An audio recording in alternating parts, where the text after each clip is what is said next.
Hey, what's up guys? My name is Mike. I also go by mdrop2d. Uh, it's a guitar tuning thing. Anyway, if you guys are interested in Ubuntu Linux and you've played around a little bit with terminal commands and stuff, you might also be interested in C++ programming. I know I am a little bit.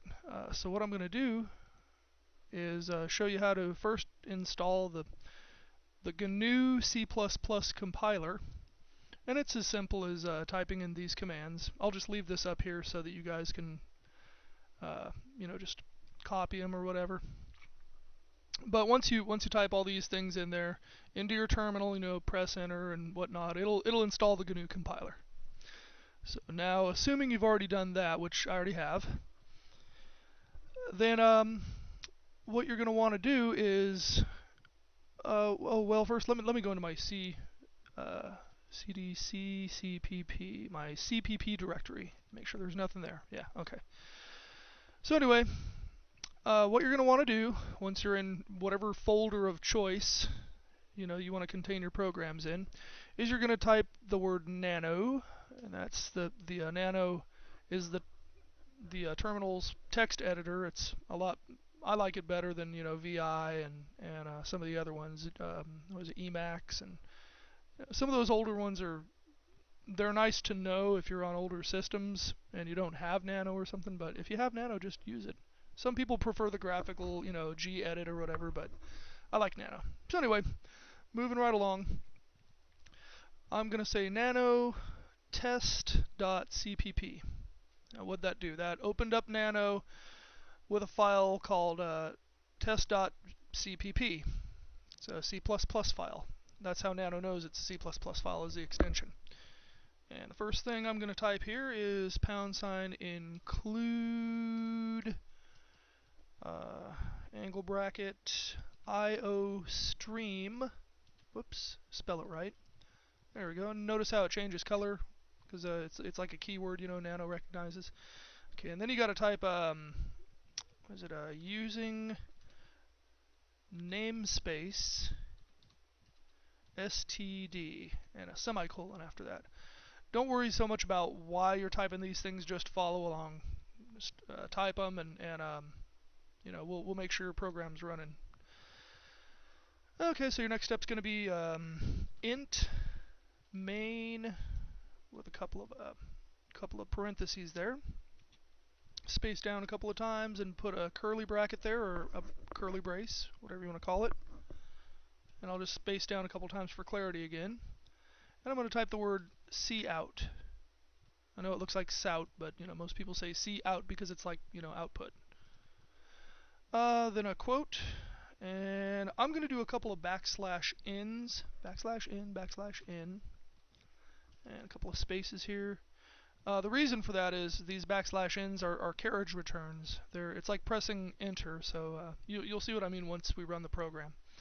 Let's see, how about we'll say testing the GNU compiler with an exclamation point because this is terribly exciting. Okay, so again, \in, \n, and end it with a quote and a semicolon. And lastly, after everything else you've typed into your program, this is like a skeleton framework, by the way. You're always going to have the include, you're always going to have the using namespace and the int main and all this kind of stuff. You might have other stuff in later programs, but just use this as like a framework. Return 0, because your main function, your main program, since you've made it integer type, it expects a value to be returned. Well, we don't want to return.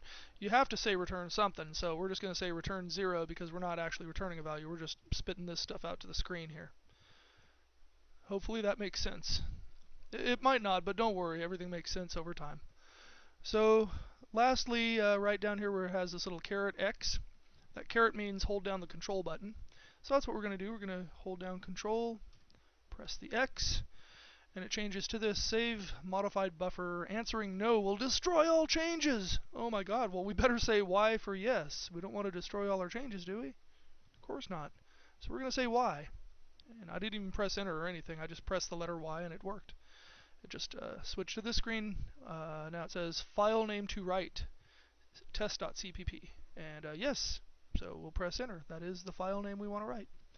Alright, so I'm going to type ls to list the contents of the directory, and there it is. Now we need to compile it. That's what this is all about. So we're going to type the command g++, that's the name of the compiler, well, for C++ anyway. There's also a gcc command if you're compiling a C program, but we'll just use g++. Because it's better. I don't know why, it just C++ has more options and stuff. So anyway, g++, test.cpp, that's the name of the source code file. And then we're going to type a -o. Oh, make sure there's a little space right here. You got to put this little space in between. Yeah, and it's a -o as in octopus, not a 0. So -o, actually the O stands for output. And whatever follows the O here, whatever you type, is going to be the name of the program, the name of the output file.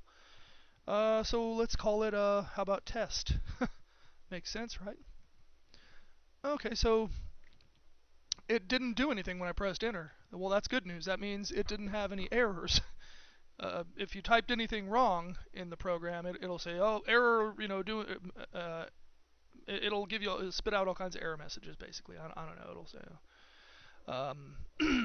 say you put a semicolon where you shouldn't have, or, tokens at the end of your string or some nonsense. So anyway, type ls again, and hey, look at that. There's a green word test up there. So now we're going to, oh, as a matter of fact, let me do an ls-l, and that way you can see it's executable also. That's what this means, that little X right there.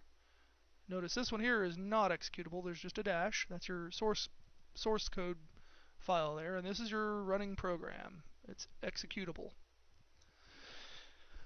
So now to run the file, you actually have to type a dot and a /, and then type the program name. And we're going to run it. And hey, look at that. Bang. There it is. Testing the GNU compiler. GNU compiler, I'm sorry. It's pronounced GNU. If you talk to any hardcore Unix, Linux people. I'm sure Richard Stallman would have a field day if I didn't pronounce it GNU. Yeah, so, well, that's pretty much it. Hopefully you guys have enjoyed my little video here. And we'll write many wonderful C++ programs and have a blast playing with Linux. Now I'm going to go ahead and end the capturing thing here. Peace out, brothers.